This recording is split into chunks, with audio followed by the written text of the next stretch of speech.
Nabi kata 1/3 Quran. Kok mana? Tak tahulah. Ini bab tentang Muawwidhatain. Uqbah bin Amir duduk erek unta Nabi SAW. Nabi duduk atas unta tu lah, dia erek. Nabi SAW pun kata, nakkah aku ajar 2 surah terbaik yang orang baca? Dia pun ajar aku lah. Qul a'udhu birabbil falaq, Qul a'udhu birabbin nas. Lepas tu supaya kita terjemah tadi lah. Hadis-hadis ini dan yang seumpama ini menunjukkan bahawa Muawwidhatain, Qul a'udhu birabbil falaq dan Qul a'udhu birabbin nas ini adalah sebahagian daripada Al-Quran. Setengah-setengah orang dia duduk sebut, dia kata Ibn Mas'ud kata ni bukan Quran.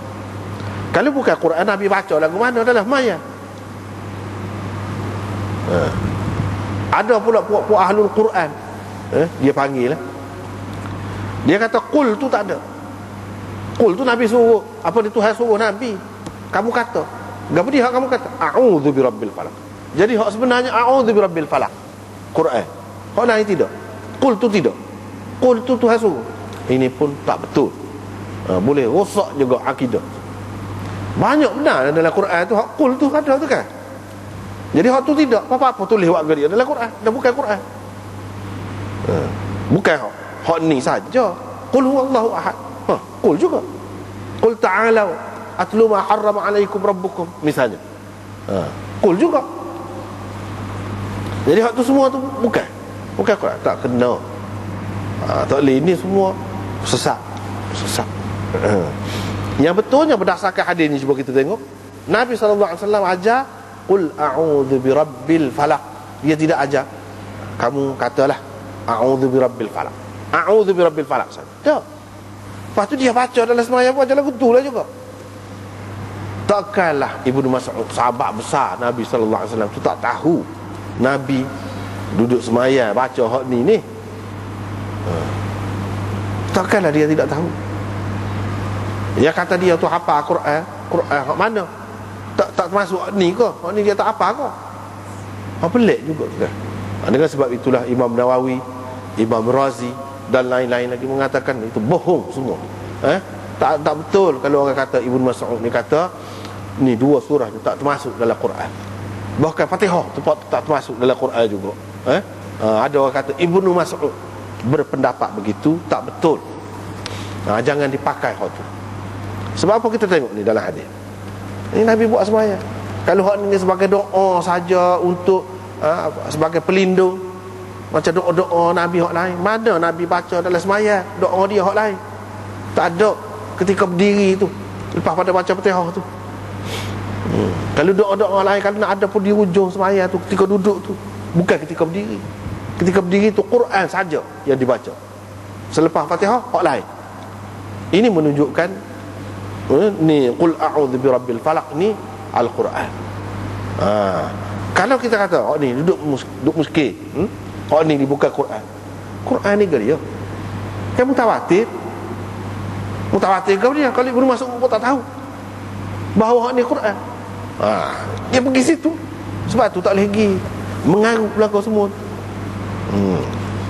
Mutawatir ke dia? Dan Ibnu Mas'ud pun tak tahu hak ni sebagai Quran. Ini semua orang nak memburuk-burukkan sahabat, yang pertama. Yang kedua, nak menimbulkan keraguan tentang Quran itu sendiri. Maka disebarkan cerita-cerita yang seumpama ni. Dia kata Nabi tengok aku macam tak suka sangat lah. Tak suka benar. Suka juga tapi tidaklah gembira sangat dengan dia royak asal ni tu. Sebab apa? Sebab sahabat-sahabat ni kan kalau boleh nak lebih banyak. Dia suka kalau Nabi SAW baca dalam sembahyang tu panjang. Dia suka.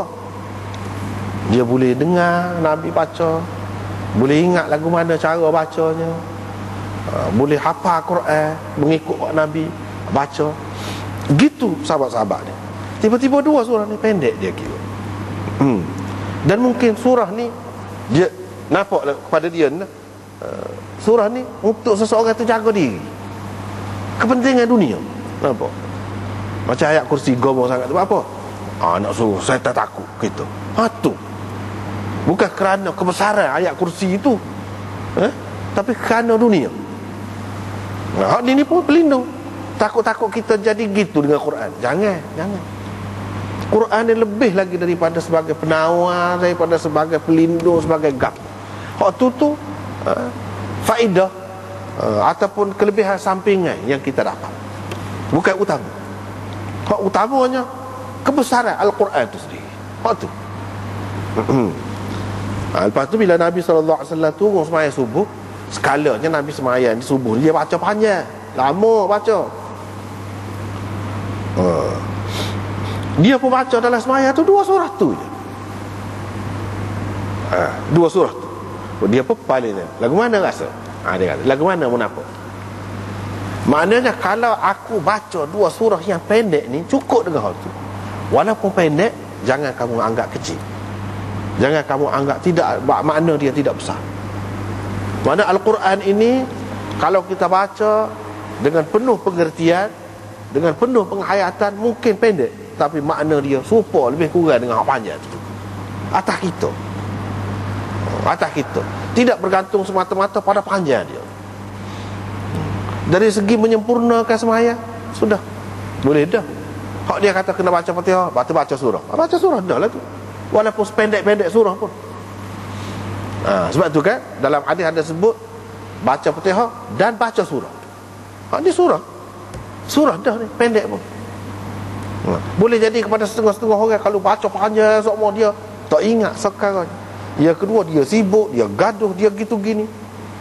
Ni Nabi SAW bagi peluang kepada dia, ajar cara.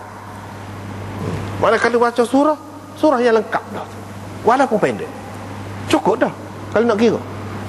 Dan dari segi nak faham makna dia tu pun masing-masing orang. Kalau baca panjang pun tak faham kau satu, apa makna? Kalau baca pendek pun penuh dengan pengertian dan pemahaman yang baik, itu lebih bermakna lagi. Dia nak ayatnya, aku sendiri tengok cukup dengan 2 surah ni. Mana rakaat yang pertama suratul Falaq, Qul a'udzu birabbil falaq, dan rakaat yang kedua suratul Nas, Qul a'udzu birabbin nas. Cukup. Kalau Nabi sendiri sudah menganggap cukup, dan Nabi SAW ni buat hak paling sempurna lah, dia tak akan buat hak tak boleh. Maknanya orang lain kena gembira lah. Kena terimalah ini sebagai berita gembira kepada dia.